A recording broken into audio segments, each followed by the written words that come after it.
గౌరవ ఉప ముఖ్యమంత్రి పంచాయతీరాజ్ గ్రామీణాభివృద్ధి శాఖ మార్చులు శ్రీ కొణిదెల పవన్ కళ్యాణ్ గారి చేతుల మీదుగా 77 డివిజనల్ అభివృద్ధి అధికారి కార్యాలయాల DDOల ప్రారంభోత్సవం.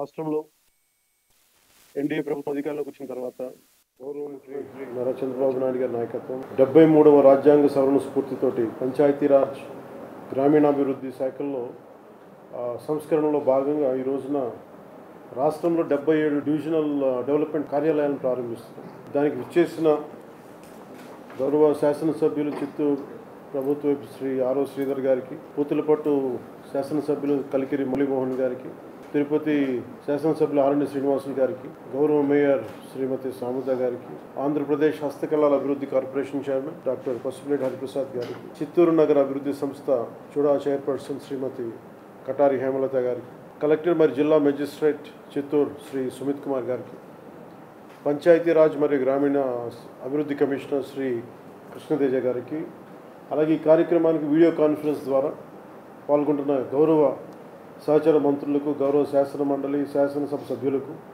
జిల్లా కలెక్టర్స్కు, CEOలకు, DPOలకు, APD డ్వామాలకు, DDOలకు, ఇతర అధికారులందరికీ, పంచాయతీరాజ్ మరియు గ్రామీణాభివృద్ధి శాఖ సిబ్బందికి, అలాగే టీవీ మాధ్యమంలో వీక్షిస్తున్న ప్రతి ఒక్కరికి ప్రభుత్వం తరఫున, గౌరవ ముఖ్యమంత్రి గారి తరఫున, నరేంద్ర మోదీ గారి తరఫున మీ అందరికీ నా హృదయపూర్వక శుభాకాంక్షలు. పంచాయతీరాజ్ శాఖ చేపట్టిన తర్వాత it's instrumental back bone of the entire state administration. 70% మనది గ్రామాలతో ఉన్న రాష్ట్రం ఉంది. అందుకే దీనికి మేము ఎంత బెస్ట్ చేయగలం, ఎంత బాగా చేయగలం దాని మీదే మనసు ఉండింది. సో దాంట్లో భాగంగా చాలా సంస్కరణలు కానీ, గతంలో ఏం జరిగినాయి, గతంలో 15-20 సంవత్సరాలకు ఏం జరిగినాయి, అలాగే ప్రత్యేకించి లాస్ట్ 5 ఇయర్స్లో ఏం జరిగినాయి అనేది నేను రాగానే దాన్ని చాలా రివ్యూ మీటింగ్స్లో మాట్లాడటం జరిగింది. దాంట్లో భాగంగా ప్రత్యేకించి ఇలాంటి ఒక అడ్మినిస్ట్రేటివ్ బిల్డింగ్ కావాలి. దాదాపు 10 నుంచి 12 సేవలు విభిన్నమైన ఆఫీసుల్లో ఉంటాయి. దీనికి ఏదైనా చేయాలి, దీనికి అన్నింటినీ కలిపి ఒక అంబ్రెల్లా కింద పట్టుకు రావాలనేది ఫస్ట్ మంత్లో వచ్చింది నా దృష్టికి. ఆ రోజు నుంచి పేషీ అధికారులందరితో కూర్చొని మాట్లాడి, ప్రిన్సిపల్ సెక్రటరీ గారితో మాట్లాడి, కమిషనర్ గారితో మాట్లాడి, ప్రతిసారి దాన్ని చాలాసార్లు రివ్యూ చేస్తూ ఇక్కడ దాకా పట్టుకొచ్చాం. సో దీంట్లో భాగంగా ఈ 77 ఈ ఆఫీసెస్ ప్రారంభించడం నిజంగా చాలా ఆనందంగా అనిపించింది. ఈ ప్రతి పంచాయతీ ఈ కార్యాలయాల నుంచి చాలా సేవలు అందిస్తారు. ప్రతి సేవ మన పౌర సేవలు విస్తృతంగా ప్రజలకు చేరువేందుకు ఈ మార్పు దోహదపడుతుంది. ప్రతి పంచాయతీ స్వతంత్రంగా వ్యవహరిస్తూ ప్రజల అవసరాలను తీరుస్తూ స్థానిక సంస్థల దగ్గర సాధ్యం కాని పనులకు మాత్రమే ప్రభుత్వాలపై ఆధారపడేలా బలోపేతం చేయాలనే ఈ సంస్కరణలు తీసుకురావడం జరిగింది. ఈరోజు మనం ప్రారంభించిన డివిజనల్ డెవలప్మెంట్ ఆఫీసుల ద్వారా క్షేత్రస్థాయిలో ప్రభుత్వ అభివృద్ధి సంక్షేమ కార్యక్రమాలను సమీకృతం చేస్తూ నిరంతరంగా రెగ్యులర్ పర్యవేక్షించడం కూడా చాలా తేలిక, చాలా సులభం అవుతుంది. కింద స్థాయిలో జరిగే అభివృద్ధిని ఎప్పటికప్పుడు తెలుసుకునే వీలుంటుంది. అలాగే ప్రభుత్వం ఆదేశాలను వెంటనే క్షేత్రస్థాయిలో అమలు చేసేందుకు, ఫలితాలు సాధించేందుకు ఈ కార్యాలయాలు చాలా ఉపయోగపడతాయి. నేను ప్రత్యేకించి దృష్టికి వచ్చిందంటే ప్రమోషన్స్ గురించి నా దృష్టికి వచ్చింది. ఒకటి, పంచాయతీరాజ్ గ్రామీణాభివృద్ధి శాఖలో పనిచేసే అధికారుల పదోన్నతులకు ప్రమోషన్స్కి సంబంధించి చాలా సమస్యలు ఉన్నాయి. ఇదివరకు వీడిఓగా పబ్లిక్ సర్వీస్ కమిషన్ ద్వారా నియమితులైన వాళ్ళు వీడిఓగానే రిటైర్ అయిన సందర్భాలు చాలా కోకొల్లలుగా ఉన్నాయి. అలాగే గ్రూప్ 1 ద్వారా ఎంపీడీఓగా నియమితులై వారు 22 ఏళ్ల వరకైనా కానీ వచ్చిన ప్రమోషన్ ఇవ్వడం లేకుండా ఉండేది.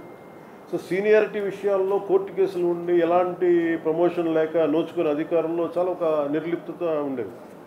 దీన్ని పోగొట్టుకోవడానికి అనేక పరిపాలన సంస్కరణలు పట్టుకొచ్చాం. తద్వారా మనం ఈ నిర్ణయం తీసుకోవడం దాదాపు 10,000 మందికి ప్రమోషన్స్ ఇవ్వడం జరిగింది. ఇది చాలా పారదర్శకంగా నేను అధికార యంత్రాంగాన్ని అందరికీ పేషీలు కూడా ఒకటే చెప్పాం, ఉన్నతాధికారులందరికీ ఎక్కడ కూడా ఎవరికైతే ఇది రాజకీయ నాయకులకి సంబంధం లేకుండా లేదంటే ఎలాంటి ఇబ్బందులు లేకుండా మీరు అత్యంత పారదర్శకంగా చేయడం అని చెప్పి చాలా బలమైన మెసేజ్ ఇవ్వడం జరిగింది. అలాగే నేను ఒక మంత్రి క్యాబినెట్ ఒక మంత్రిగా ఏమేమి తీసుకోవాలో నా స్థాయిలో ఒక రైట్ అధికారులని నియమించడం జరిగింది. ఎక్కడ కూడా సిఫార్సులకి ప్రెషర్కి లోను కాకుండా ఓన్లీ అడ్మినిస్ట్రేటివ్ అవుట్పుట్ని దృష్టిలో పెట్టుకొని ప్రతి ఒక్కరిని దృష్టిలో పెట్టుకొని ఈ ప్రమోషన్స్ని ముందుకు తీసుకెళ్ళాం. సో ఈ క్రమంలోనే ఇంకొక అదర్ రిఫార్మ్స్ అంటే స్థానిక సంస్థల పాలనలో చాలా సంస్కరణలు పట్టుకొచ్చాం. అందులో భాగంగా తీసుకొస్తున్నాం. అందులో భాగంగా పంచాయతీరాజ్ గ్రామీణాభివృద్ధి శాఖల పాలనా వ్యవహారాలను కూడా సంస్కరించాం. ఉదాహరణకు ఉద్యోగుల సర్వీస్ మ్యాటర్స్ని చాలా ఫాస్ట్ ట్రాక్లో చేసాం, వేగవంతం చేసాం. అలాగే జిల్లా పరిషత్ విభాగాన్ని జిల్లా పంచాయతీ విభాగాన్ని ఏకీకృతం చేయడం, జిల్లా పంచాయతీ అధికారి స్థాయిని డిప్యూటీ డైరెక్టర్గా పెంచడం, ప్రతి డివిజన్లో డివిజనల్ డెవలప్మెంట్ ఆఫీసర్ కార్యాలయాన్ని ఏర్పాటు చేసి పంచాయతీరాజ్ గ్రామీణాభివృద్ధి శాఖలోని అన్ని విభాగాలను ఈ కార్యాలయాల్లో ఏర్పాటు చేసాం. తద్వారా ఈ మండల పరిషత్ పాలన గ్రామ పాలన పటిష్టంగా ఉంటుంది, అది మరింత రాష్ట్ర అభివృద్ధి దోహదపడుతుంది. అలాగే శిక్షణ సామర్థ్యాన్ని పెంచడానికి ప్రాంతీయ శిక్షణ సంస్థల్ని పటిష్టపరచడం, అలాగే గ్రామ పంచాయతీ స్థాయిలో 7,244 క్లస్టర్లు రద్దు చేసి 13,350 గ్రామ పంచాయతీలు స్వయం పాలన సంస్థలుగా మార్చాం.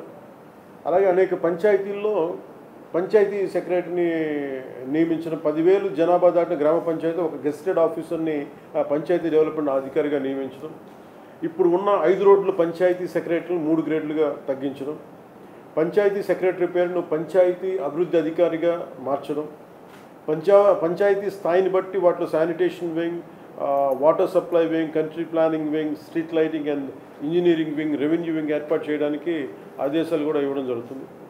అలాగే పంచాయతీరాజ్ వ్యవస్థను పటిష్టం చేయడానికి ప్రత్యేక ఐటీ వింగ్ ఒకటి ఏర్పాటు చేశాం.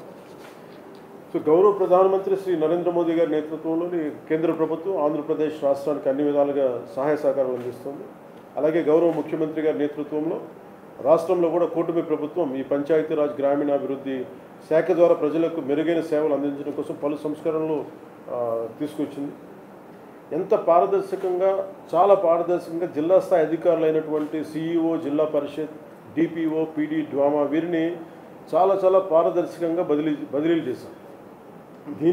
దానికి అనుగుణంగా మీరు కూడా అంతే నిబద్ధతతోటి నా రిక్వెస్ట్, అంతే నిబద్ధతతో జిల్లా, డివిజన్, మండలం, గ్రామ స్థాయి వరకు మెరుగైన సేవలను ప్రజలకు అందించడంలో కూడా మీరు కూడా చాలా కమిటెడ్గా కంకణబద్దులై ఉండాలని నేను మనస్ఫూర్తిగా కోరుకుంటూ మీ అందరికీ ఈ సందర్భంగా శుభాకాంక్షలు తెలియజేసుకుంటా ఉన్నాను.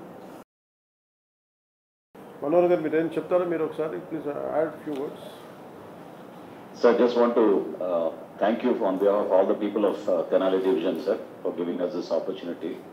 మీరు ఎప్పుడు అంటున్నట్టుగా వ్యవస్థ నిర్మాణం అనేది చాలా కష్టమైన పని, కానీ ఆ వ్యవస్థకి మీరు గవర్నమెంట్ కాదు ఒక సెల్ఫ్ కాన్ఫిడెన్స్ తీసుకొచ్చారు మీరు పంచాయతీరాజ్ వ్యవస్థకి ఈ రోజున. సో మరొకసారి వీళ్ళందరి ద్వారా మీ నాయకత్వంలో గ్రామాల్లో ఆ మార్పు అనేది మనందరం కూడా ఖచ్చితంగా ప్రజలకి అందించగలుగుతాం sir. So having your divisional development office is giving them more responsibility and also ఖచ్చితంగా అకౌంటబిలిటీ కూడా పెరుగుతుంది సార్. ఎందుకంటే ఈ ఎన్ఆర్జీఎస్ సోషల్ ఆడిట్స్ కానివ్వండి, క్షేత్రస్థాయిలో పర్యవేక్షణ అనేది ఎప్పటికప్పుడు మనం చేసుకుంటూ ఉంటేనే ఈ వ్యవస్థని మీ నాయకత్వం ఇంకా ముందుకు తీసుకుంటాం sir. So thank you very much for building up the structure once again. Thank you sir. Thank you sir. జై హింద్.